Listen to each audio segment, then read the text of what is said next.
Hey everyone, welcome to the Heme Consults orientation video number 6. And here is where I ask you to hold teams accountable to their desired outcome. So once I had a team call about a patient who actually had documented heparin-induced thrombocytopenia, and they said, hey, the platelets are 90 and going up. Can we start warfarin today? And usually the teaching is that platelets should be normal, so about 150 or higher before you start warfarin.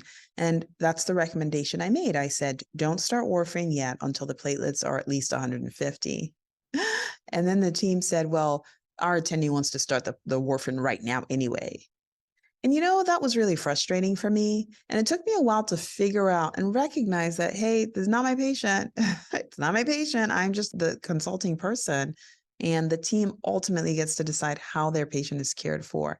And sometimes when they call you in the hopes that you're going to just stamp what they already have, what decisions they've already made. And sometimes you will do that because you will agree, but many times you won't. So I'm going to talk to you about holding teams accountable to the outcome that they actually said that they desire, holding teams accountable to your role in the care of the patient. Okay, so one of the first things I want to ask you to consider is to delegate information gathering. What does this mean?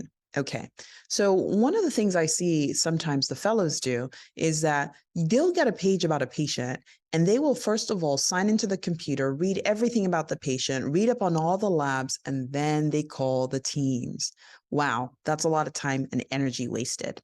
My recommendation is to delegate the information gathering to the team. So call the team right away and have them tell you about the patient, have them tell you about the patient's history, have them tell you about the patient's problem, have them tell you about the question that they have. Let them do the work and then say, okay, what was the hemoglobin this morning? Okay, and you said that the platelet count was, and yeah, they'll be a little bit annoyed because they want you to just go read the chart. But you know what? You are able to maintain curiosity when you don't yet know about the patient. And you can ask the right questions when you don't already feel like you know. And the reality is that this is the team caring for the patient. They have a really great sense of the patient. They can tell you about the patient much faster than it takes you to go to the chart and figure out what's been going on with the patient for the last 20 days of the hospitalization. And so it is easier for them to do it. You should delegate that to them to do it.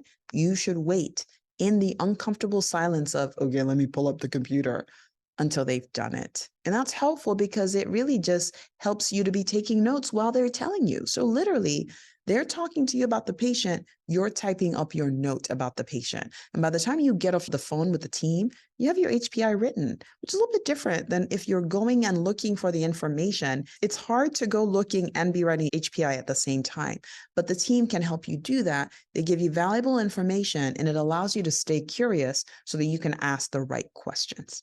Okay. The next thing you want to do is to ask them to crystallize the problem in light of the hematologic issues. So yes, this patient has diabetes and high blood pressure and coronary artery disease, has had cardiopulmonary bypass surgery, and also Roux-en-Y gastric bypass. It's a complicated patient. Thank you very much. And what is the hematologic issue? Help me understand that piece, the history, how we got there, all the family history, everything you know. So help them put in context for you the hematologic issue. And that will help you get a sense of what is their primary concern. Because you may look at the patient and say, oh my gosh, I'm really nervous about that thrombocytopenia. And they're like, oh, no, no, no. We're not as worried about the thrombocytopenia because this is a cyclical problem that he's had for the last 6 years. It'll take you time to figure that out. They already know it because they've been thinking about it. And they might be like, well, we're really worried about the anemia because now the reticulocyte count is low.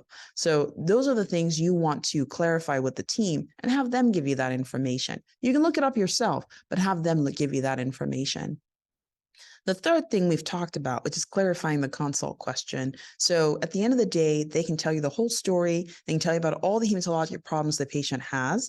They really do need to clarify the question, like how will we know that we've won? So part of your job is holding the team accountable to telling you exactly what is necessary for hematology to help them with. And you want them to be honest about it. And if they don't know, you help them clarify. You're like, okay, I can see that you're concerned about pancytopenia. You're looking for a pancytopenia workup, right?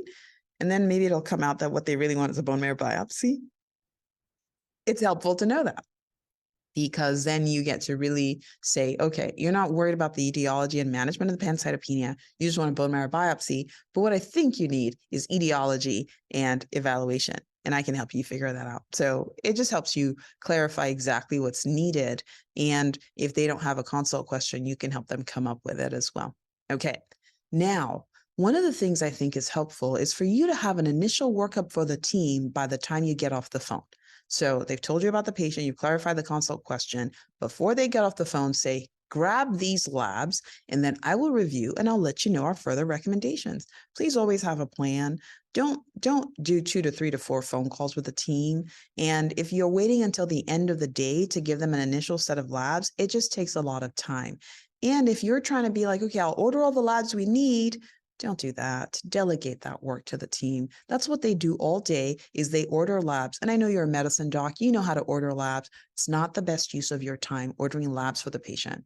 Not the best use of your time. Let the teams do that because they can. If it's a really complicated lab that only you know how to order, there are not too many of those. Maybe it makes sense. But the CBC, the LDH, the reticulocyte count, they need to know how to do it. And so let them, right? As someone who's already finished residency, you don't need that practice anymore. But guess what? Their sub-I does, their intern does. So you just let them do that work. Okay.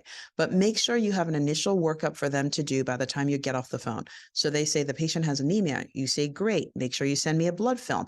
Get a reticulocyte count. I want to see iron studies. Also get a B12 and folate. And once we see those results and we evaluate the patient, we'll let you know our further recommendations. Always have a plan before they get off the phone. Okay. The next thing is communicate to them your final recommendation. So you will have an initial set of recommendations that they carry out, and then you'll meet with your attending. Some of the recommendations may change. There might be additional recommendations. You really do want to do a good job of communicating those to them and clearly. Many times I'll see people say, well, it's in the note, it's in the chart. And I would say that, they took the time to call you to place the consult. I think courtesy is that you call them back to give them the recommendations. Communication verbally is different from written communication, and a lot can get lost from between the lines when you write a note that is more easily verbalized in a conversation. For example, you could say, we really wanted to recommend rivaroxaban, but we were worried that the last time he was on rivaroxaban, his creatinine got worse. That's why we've recommended apixaban. That's different from them reading your note saying, order apixaban. It's different. And so make sure that you're communicating your recommendations clearly so that there is no confusion. Okay. Invariably, you're going to get to a point where you make a recommendation and the team doesn't do it. This is really important. Whenever there's a discrepancy between what you're recommending and what the team is doing, you want to clarify what that discrepancy is. And you want to say, hey, I made this recommendation. You didn't do this set of tests and we're waiting on the results. What's going on? And then the team can tell you, oh my goodness, I didn't realize that that's what you wanted us to do. We'll get on it. Or they'll say, yeah, we don't want to do any of that. And you want to know. You don't want to be in confusion. You don't want to assume. You don't want to guess. You don't want to say, well, maybe they don't want to follow my recommendations. You just don't know. So clarify if there's any gaps, because usually what happens is that there's just a miscommunication or somebody missed doing what you asked them to do. And then you can just close the loop like that. And then the final thing I will tell you in holding teams accountable to their desired outcome is don't let them interrupt you from doing your work. So this is what invariably happens. The team will call you about the consult at 10 a.m. and they'll call you at 11 a.m. to give you an update. And then at 12 p.m., they'll text you to see if you've already rounded with the attending. And then while you're rounding with the attending at 1:30 p.m., they'll text you 3 times to say what did the attending say. And all this time, they're taking you away from doing the work of actually seeing their patient and giving them a recommendation they can use, something that's actionable. They are taking you away from the work they say they want you to do. And so it's important for you to set boundaries for how often teams can contact you. Say, we're not going to round till 2. Please do not call me again until 3. That'll save you a lot of time. But sometimes I see fellows having epic chat sessions with teams, and it's great for easy communication, but it takes your attention away from focused work. And that's why you may be in the hospital a really long time, because while you were writing the notes, you kept being distracted. So hold them accountable to allow you to do the work that you came to do. So this week, I want to ask you, as you think about seeing patients, try it. Practice not looking at the patient in advance. Don't look up the chart. Don't look up the labs. Don't do anything. When the page comes in, Place a call to the team and say, tell me about the patient. It'll be uncomfortable, it'll be challenging, but see how it works for you compared to the way you may be doing it right now. Wouldn't it be awesome if by the end of just talking with the team, you already had half your note written and actually an initial set of recommendations in your assessment and plan? Like, what could that do to your day in terms of efficiency? I think it might help, though it might take some practice to get used to doing it. Okay.